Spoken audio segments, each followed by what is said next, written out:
All right, so as I said yesterday, we're moving on to chapter 9, and it's rational functions. And the big part of it is factoring and figuring out when your denominator equals 0.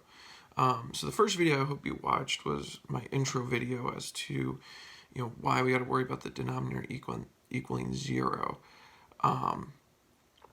But our first topic today is going to be discontinuities. And the best way to think about this would be if we went back to like chapter 5 when we were dealing with quadratic equations. Let's just do a nice easy graph of y equals x squared. So it's going on forever in both directions here. Okay, and when we talk about a discontinuity, I want you to think of if I took my finger and traced the graph, my finger's going across this and there's no gaps or anything, okay? This isn't like one of those old-time video games, where you gotta like jump over logs to cross a river or something like that, like Frogger or something, or, Super Mario Brothers where you gotta jump, from rock to rock so you don't fall down into the pit, okay? So you gotta follow the graph. And there's no discontinuities. It's a nice smooth graph.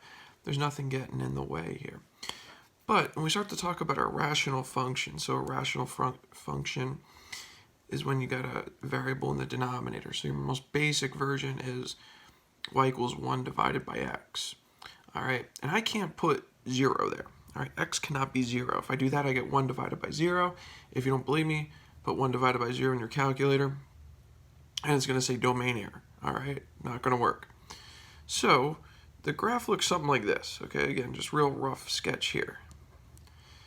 All right, something like this. Okay, and the issue here is if I try to graph it from left to right, I'm going like this, and then I just go down, down, down, down, down, down, down forever. Okay, same thing over here. You got this gap right here, okay, and that's your discontinuity. So discontinuity at x equals 0. It's a vertical line. We're going to talk about this a lot this chapter. It's a vertical asymptote. All right, so this is an important part of Algebra 2 here, these rational functions.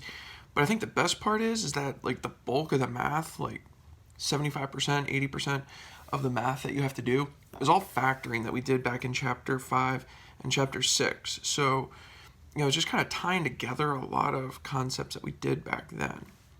All right, so today all we're going to do is just talk about these discontinuities, all right? So I'm going to give you stuff like this.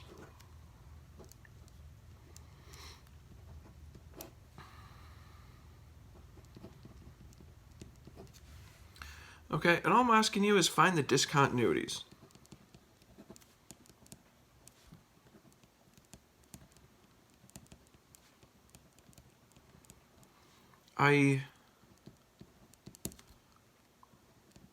When does the denominator equal 0? Okay, so for today, you don't care what's in the numerator, all right? You're just going to take your denominator. This is like what we've been doing all along. X times x minus 5 equals 0. So you could have x equals 0 and x minus 5 equals 0. X equals 0 and x equals 5. Discontinuities.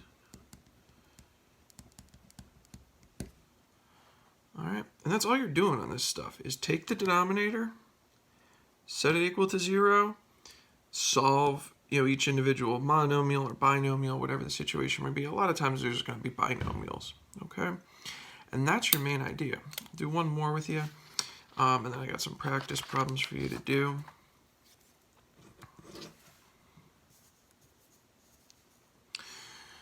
All right, so let's say you get something like this, y equals,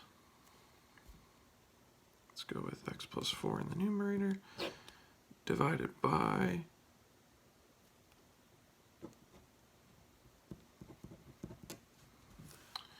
all right, so find discontinuities. So you got to take x cubed minus 16x equals 0. Don't care about the numerator, all right? All we care about is the denominator. When does it equal 0? To solve this, I think we looked at one similar to this yesterday. We're going to factor out an x. So we get x squared minus 16 equals 0. X squared minus 16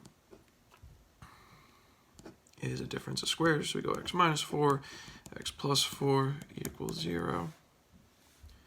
So we go x equals 0, x minus 4 equals 0, and x plus 4 equals 0. So add 4 to both sides, you get x equals 4. Subtract 4 from both sides, x equals negative 4. So we have discontinuities at x equals 0 and x equals positive and negative 4. So 3.